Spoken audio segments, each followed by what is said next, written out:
Guys, welcome back again to my channel. It's me, Ruby. So guys, alam kong medyo matagal bago ako nakapag-upload kasi wala akong update sa inyo.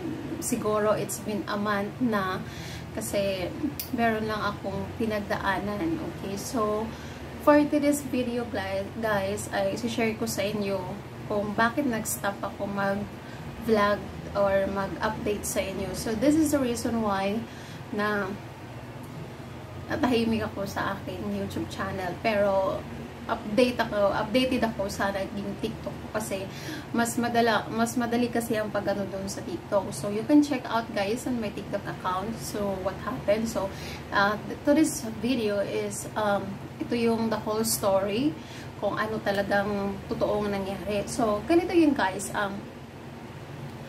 Before that nangyari is nagkaroon kami ng problem sa amo ko, sa employer ko. So, alam niyo naman na DH ako dito sa bansang Kuwait, diba? So, nakakararating ko lang na last April.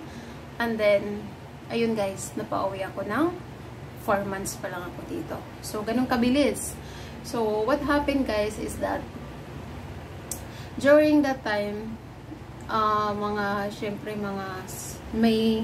may napansin ako sa amo ko simula nung bumalik ako sa kanila. And then, siguro mga 1 week pa lang ako, medyo matagal-tagal kasi gusto kong i-share talaga sa inyo yung totoong nangyari. And then, ito na din yung rason kung bakit umuwi ako kahit 4 months pa lang ako. So, ano yung mga ginawa ko that time para lang makauwi. And then, sino bang bumili ng ticket, ganito, ganyan. So, isa-isahin natin yan guys. So, sana panoorin yung hanggang dulo. So, ito nangyari guys. Nung pagdating ko last April 29 sa Kuwait, mga 1 week pa lang ako, may napansin akong changes. Although meron akong kasama doon sa bahay ni Madam, Filipina din. Naging okay naman kami kahit kasi medyo may 50 years old na yung kasama ko. So, ko siya yung parang nakikisama ko sa kanya. And then, okay naman yung yung gawain namin sa bahay. Nandun siya sa kusina. And then, yung ibang parts ako doon doon ako sa buong bahay ako, And then, labag, plancha, parang same lang din. And then, ang lang kasi doon is, parang ang hirap may kasama ka. Parang nagdoble or triple yung trabaho ko. Pero wala akong nagiging reklamo sa amo ko. And then, to that time na yung amo kong lalaki, biglang-bigla na lang magagalit. Na hindi ko alam. Biglang sumigaw, ganito, ganyan. Sinabihan ako na stupid, sinabihan ako ng cop. Which is ayokong marinig kasi wala akong ginawang masama. So, ginawa ko, nung pinagalitan ako na hindi ko alam ang ginawa ko, yung sinunod ko naman yung utos niya, ginawa ko naman ang trabaho ko. Kasi guys, yung amo ko, meron siyang gusto na ayaw ko. At alam nyo na yon. Ganon ka manyao. Sabihin ko na, manyakis yung amo ko lalaki. So, ayun. Hinayaan ko lang siya, pero hindi ako natakot. No, hindi naman sa hanggang bunga lang naman ginagawa niya. Tapos may mga chancing na ginagawa niya. Pero pinipili ko talaga sarili ko na iwasan siya. So, ayun. After 1 month guys, basta medyo na sa loob ng bahay. Si Madam parang, ewan, hindi ko na siya halos nakakausap that time. And then, ayun, after 1 month, nakasahod na ako doon. Binenta ni Madam yung kasama ko. Which is binenta is tinransfer niya sa ibang amo. So, binigay niya doon sa ibang amo. So, pag ganun kasi bintahan ang nangyayari. So, nagkakapera sila. Hindi niya binalik sa agency, kundi dinirect niya bigay doon sa employer, sa iba. Sabi ko, bakit mo po binigay? Sabi niya, ano daw gagawin ng 2 katulong? Wala daw ginagawa sa bahay. Which is not true because ang grabe, ang laki ng bahay nila. Imagine 5 AM ako nagigising, natutulog ako 11:30, tapos 4 yung sasakyan, napaka-blaki yung bahay nila.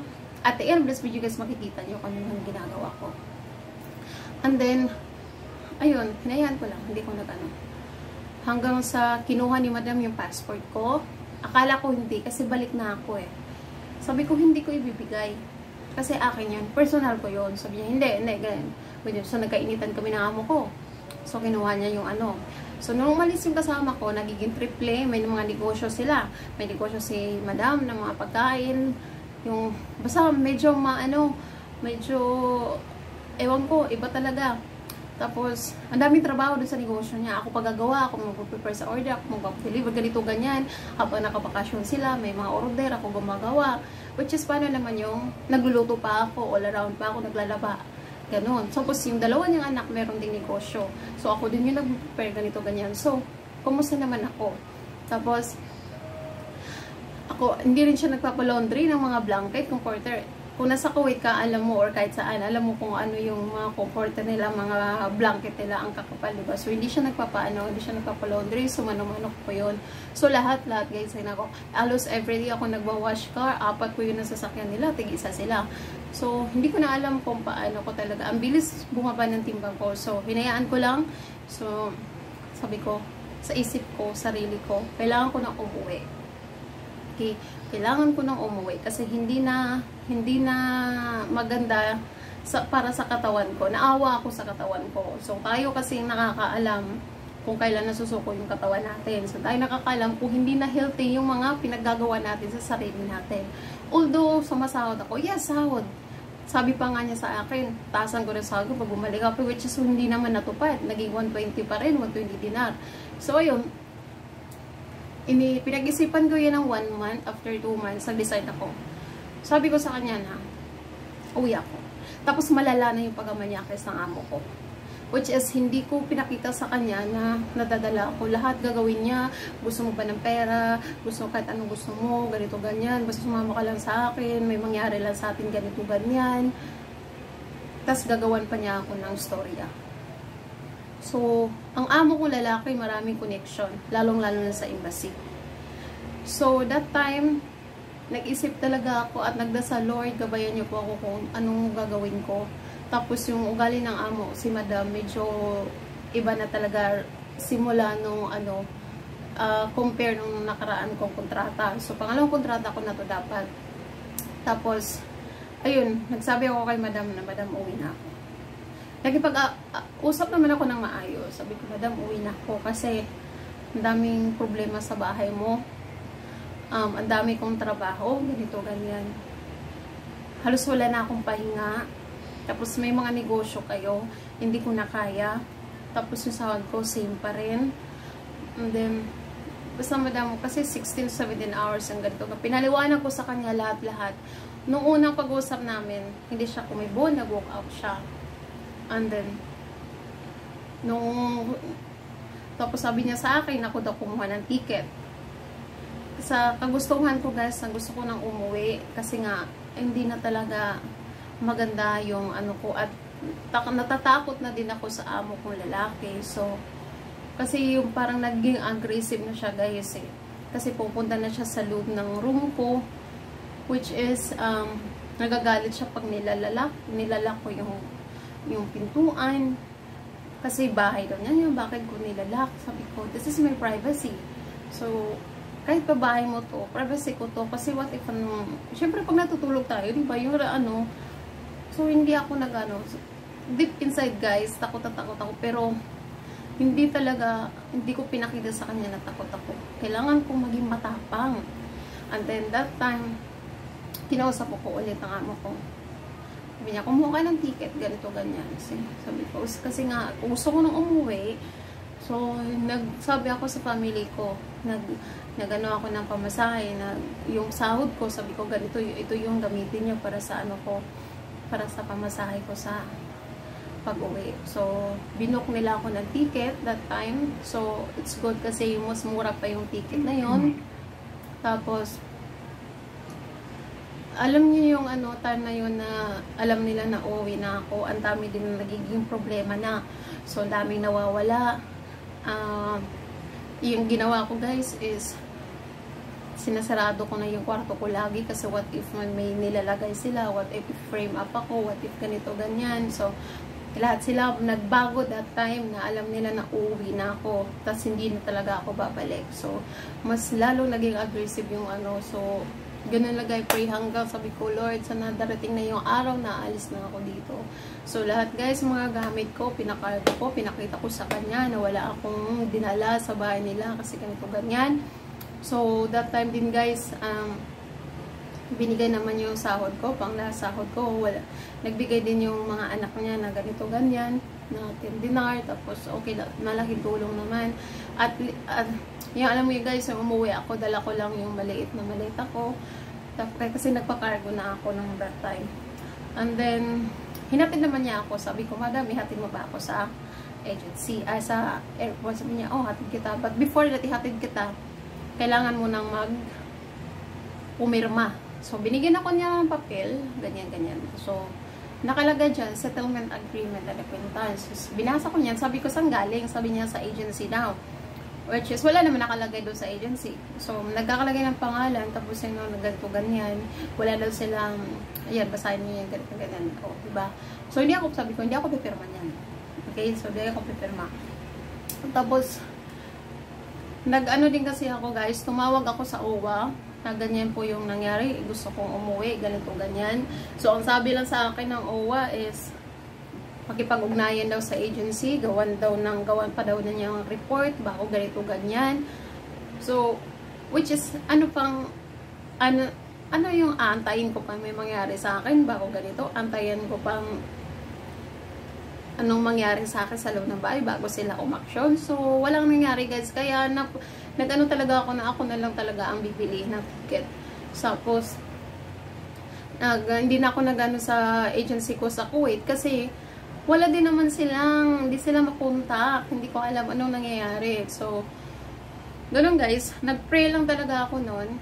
Ang dami namang violation talaga yung amo ko kaya napilitan ko. Tapos, nagtapang-tapangan talaga ako para lang makauwi.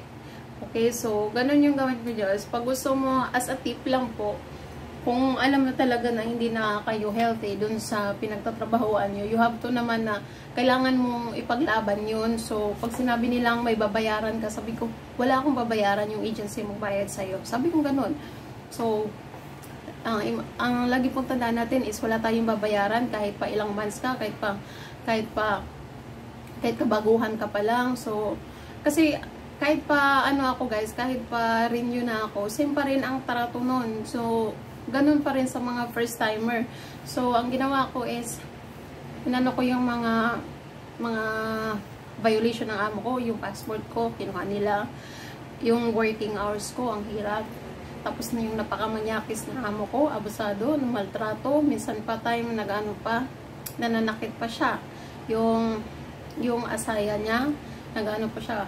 Tapos, may mga negosyo sila. So, lahat yun guys, inipon-ipon ko. Sinabi ko sa kanya, kailangan ko nang umuwi. So, kailangan ipaglaban ko. Sabi ko, uwi na talaga ako. So, wala siyang nagawa. Sabi ko, pupunta tayo ng embassy. Para takot din naman yung amo ko. So, ayun, pinayagan niya ako umuwi. So, ang ano lang guys, sa mga nagtatanong about sa visa, wala naman siguro, as long as may ano ka lang, bigyan lang yung passport mo. Okay? Tapos, yung ticket. Yun lang naman. So, yun yung guys, kaya hindi ako naging updated sa YouTube ko kasi medyo iba na yung ugali. Nakamonitor na din si Madam sa kinikilos ko. Okay? So, yun po yung mga dahilan guys kung bakit ako napauwi ng 4 months. Saka gusto ko na rin talagang umuwi kasi hindi na healthy ang surroundings na pinagtatrabahoan ko. So, ayun guys, finally, andito na ako sa Pinas. So, 4 months lang talaga ako sa Kuwait. So, yun lang po yun guys. Sana, yun lang po. Sabi ko, very happy naman ako na nakauwi ako dito. So, hindi na ako stress. Alam mo yung feeling na sarap gumising na wala kang iniisip na trabaho, diba? So, magiging masipag lang tayo, matyaga, madiskarte ko anong pwedeng gawin dito sa Pinas. So, kung gano'n na yung naranasan nyo guys, so, kailangan nyo pong maging matapang, maging sarili nyo, na gusto nyo na umuwi, Huwag kayong maniniwala na may babayaran kayo. Tinatakot lang kayo niya, lalong-lalo na yung agency at tapos yung employer. So, wala po. Okay? So, yun lang guys. And thank you so much po sa mga nag-support po sa aking small channel. At sana po, don't forget to subscribe to my channel, Rofi TV Vlog. At ayun guys, ilalagay ko po yung FB page ko, tsaka yung TikTok account ko. Pwede kayong makipag-communicate sa akin doon. So, ayun guys. Thank you so much. Bye-bye!